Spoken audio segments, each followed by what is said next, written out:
చాలా కొద్ది మందికి మాత్రమే విశ్వంతో మాట్లాడడం తెలుసు. ఈరోజు ఈ వీడియో చూస్తే ఆ విషయం మీకు కూడా తెలుస్తుంది. ఈరోజు వీడియోలో విశ్వంతో మాట్లాడేందుకు ఎలాంటి పద్ధతులు పాటించాలో తెలుసుకుందాం. మీకు విశ్వానికి మధ్య ఎలాంటి అడ్డంకులు ఉండవు. మీ కోరికలు త్వరగా నెరవేరుతాయి కూడా.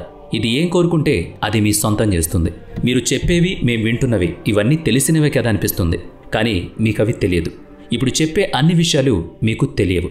ఒకవేళ తెలిసినా ఈ అన్ని విషయాలని ఒకే విషయాలుగా చూడాలనే విషయం కూడా మీకు తెలియకపోవచ్చు.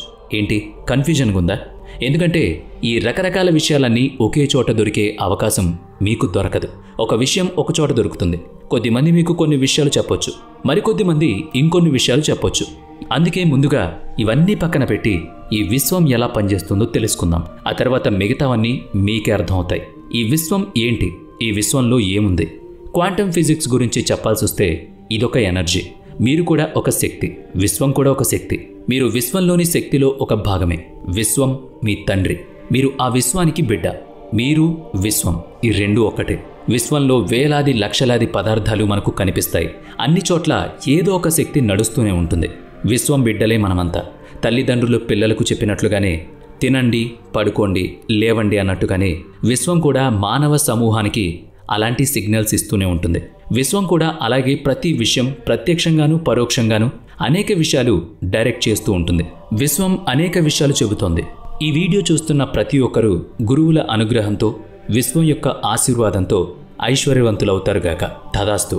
దేశ విదేశాల్లో మీరు చేసే సేవల ద్వారా, పనుల ద్వారా ఆదాయాన్ని సంపాదించే ఉద్యోగులు ఒత్తిడితో పనిచేసే స్థలంలో విజయాన్ని పొందడం కొరకు ఎలాంటి దృక్పథంతో ఉండాలి?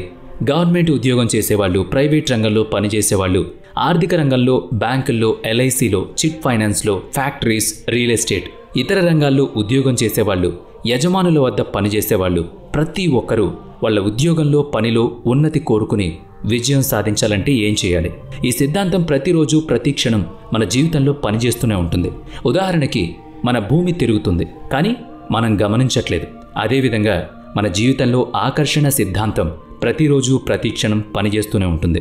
మీరు అనుభవిస్తున్న ఈ జీవితం చిన్నప్పుడు చదువుకునేటప్పుడు ఖచ్చితంగా మీరు కోరుకున్నదే అయి ఉంటుంది. మీరు సంకల్పించుకున్నదే. పరిస్థితి ఏదైనా, కారణం ఏదైనా, ప్రస్తుతం మనం చేస్తున్న ఈ ఉద్యోగం మనం కోరుకున్నదే కాబట్టి ఈ పని చేస్తున్నాం. మన కోరికను ఈ విశ్వం పట్టించుకుంది కాబట్టే మనకు ఈ ఉద్యోగాన్ని, ఈ పనిని ఇచ్చింది.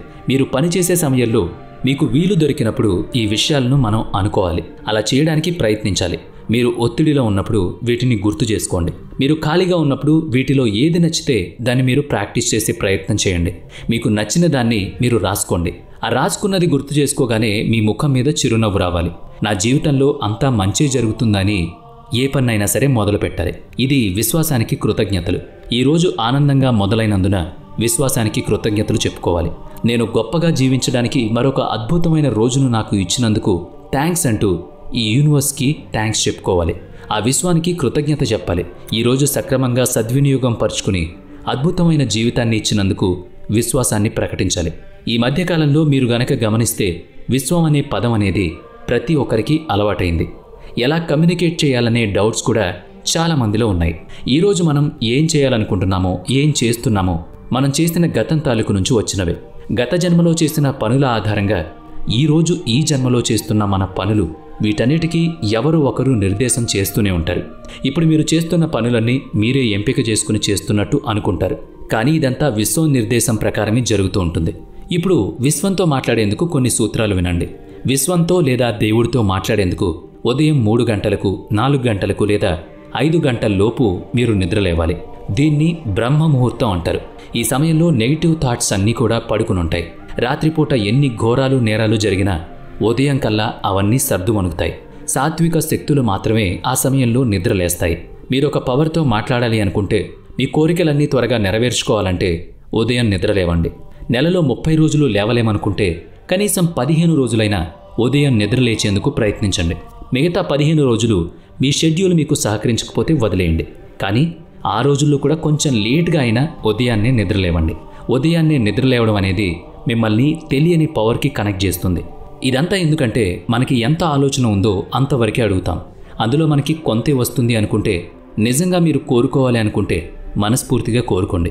విశ్వంతో అడగండి, విశ్వాన్ని డిమాండ్ చేయండి, విశ్వంతో ప్రేమగా మాట్లాడండి.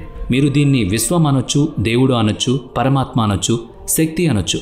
మీకు ఎలా అనిపిస్తే అలా పిలవండి. కానీ యూనివర్స్ అనేది మాత్రం ఖచ్చితంగా మనం చెప్పే ప్రతి మాటను, మనం అనుకునే ప్రతి కోరికను వింటుంది. నాకు ఇది కావాలి అని అడగండి. నాకు 5 కోట్లు కావాలి, నాకు 1 కోటి రూపాయలు కావాలి, నేను 5 కోట్లు అడిగితే నాకు 5 కోట్లు దొరుకుతాయని సందేహపడకండి. మీకున్న అధికారం అంతా విశ్వంతో మాట్లాడడమే. అయితే విశ్వాసాన్ని ఒత్తిడి చేయకండి. ఇప్పుడే అన్నీ కావాలి అని, పలానా రోజుకల్లా కావాలని డిమాండ్ చేయొద్దు. మనస్ఫూర్తిగా అడిగితే ఎప్పుడొకప్పుడు వచ్చి తీరుతాయి. అలాగే విశ్వానికి కూడా మీకు ఎప్పుడు ఇవ్వాలి, ఎంత ఇవ్వాలనేది పూర్తిగా తెలిసే ఉంటుంది.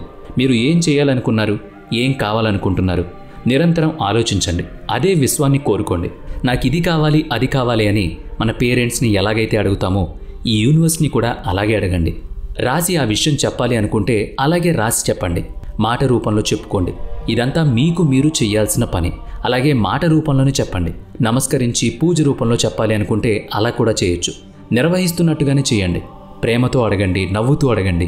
విశ్వం మీద అనుమానపడకండి. ఎందుకంటే ఈ విశ్వం మనల్ని నడిపించే ఒక గొప్ప పవర్. విశ్వం మీద ఎప్పుడూ నమ్మకం ఉంచండి. ఏ బాధ మీ దరి చేరదు. ఇక్కడ ఒక చిన్న ఉదాహరణ చెప్పుకుందాం.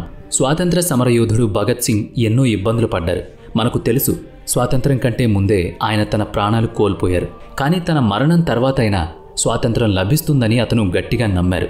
అతని చావు స్వాతంత్రానికి ఖచ్చితంగా మూల మలుపు అవుతుందని అనుకున్నారు. కానీ అలాగే జరిగింది. దానంతటికీ కారణం ఆయన విశ్వాసం, ఆయన నమ్మకం. ఏం సాధించాలన్నా కూడా దానికి బలమైన నమ్మకం ఉండాలి, ఒక గొప్ప ఊహ ఉండాలి. అందుకే ఒక్కసారి విశ్వంలో ఉన్న ఆ పవర్తో మీరు కనెక్ట్ అవ్వడానికి ట్రై చేయండి.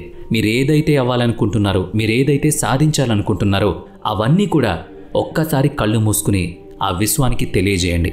ఇదంతా కూడా వినడానికి కొంచెం ఇబ్బందికరంగా, చైల్డిష్గా, లేదంటే పిచ్చితనంలా అనిపించవచ్చు. కానీ మీరు ఏదైతే పవర్ ఉందని నమ్ముతున్నారో అది మీ మనసులోని, మీ నమ్మకంలో ఉన్న ప్రతి మాటని వింటూ ఉంటుంది. కాబట్టి ఎప్పుడు పాజిటివ్గా, ప్రశాంతంగా నేను అనుకున్నది జరిగి తీరుతుంది అని నమ్మండి. అది ఖచ్చితంగా జరుగుతుంది. మీరు సక్సెస్ అయి తీరుతారు.